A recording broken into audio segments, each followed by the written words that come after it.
My name is Loon Gangte. I'm from India. I'm from Delhi Network of Positive People, New Delhi.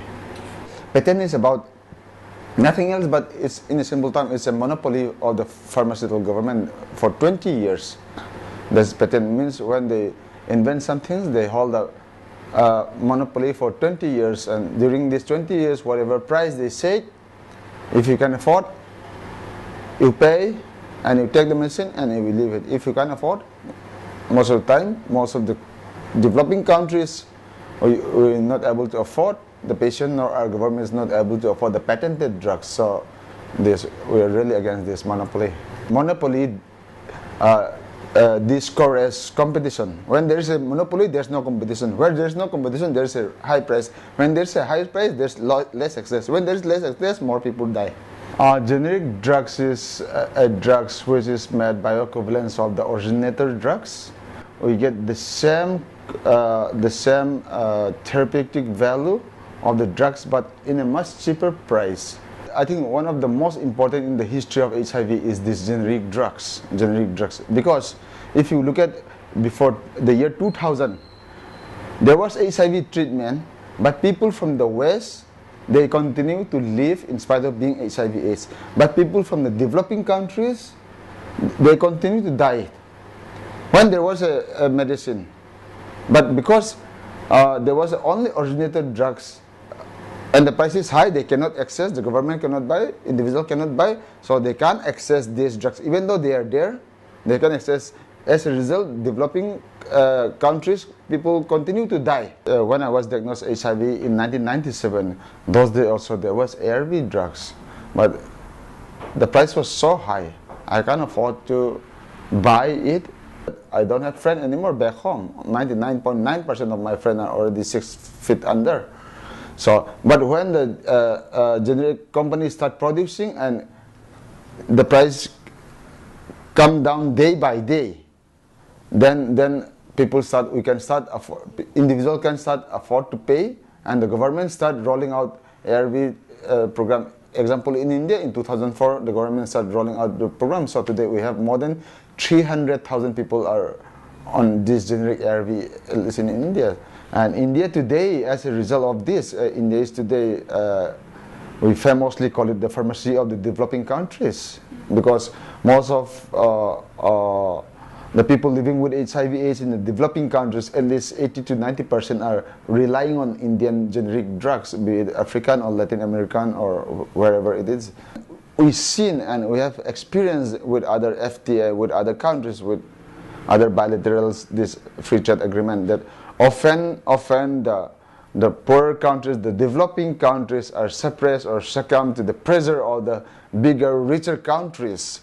Seriously opposing into it between the EU in the FTA agreement is basically number one is the patent term, longer patent term extension, because according to WTO TRIPS agreement, what the country has to make a law is 20 years, give monopoly for 20 years. Nowadays, the Western countries, the richer countries, is I think getting more greedy. 20 years is not enough, so they're trying to propose longer patent term extension, that which could be 25 to 30, I don't know. The other one is the border measure.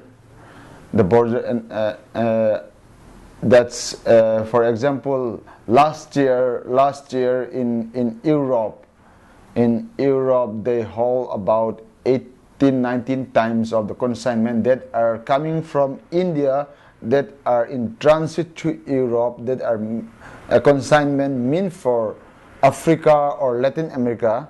They have caught 18-19 times in Europe. And the most serious and the most dangerous thing is that the data exclusivity thing. Looking at this data exclusivity is, to me, is another way of patent. And why data exclusivity is so dangerous is that even now the drug is whether patent or not patent. If you're a manufacturer and if you want to market and if you want to register your product in the country, you have to do all the data that I have that you can't use anymore. So you have to do the clinical trial, phase 1, phase 2, phase 3, for a proven drugs which I take for 8 years. Suppose example that I take the drugs for 8 years that keep me viral load undetectable.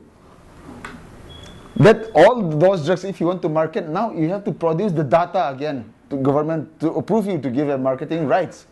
So that it's unethical for the proven drugs to do clinical trials again. And clinical trials take lots of time, lots of money. As a result, you might not want to do it. You might not want to invest again on this. As a result, the generic companies will not want to provide all this data again. Then they will not be able to market. Then they will put off the generic companies and it will be only a branded drugs again. So it's another way of discouraging these generic drugs, this data actually we have to remember. Other areas, in terms of other areas, I will negotiate, I will bargain, I will compromise. But in terms of the health of the people, not just, as I said, India is the developing country's pharmacy, it's not the health of the Indian, it's the health of the developing world.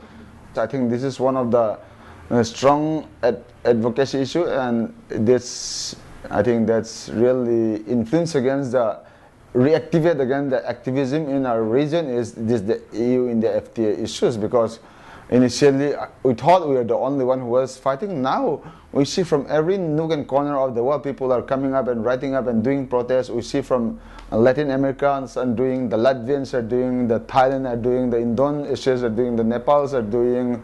So we saw got lots of support from all our activist friends from around the world. So it's really great to see that. Stop trading our life. Don't try to trade with our life. We won't allow that to happen, and we will fight tooth and nail till the last drop of our blood.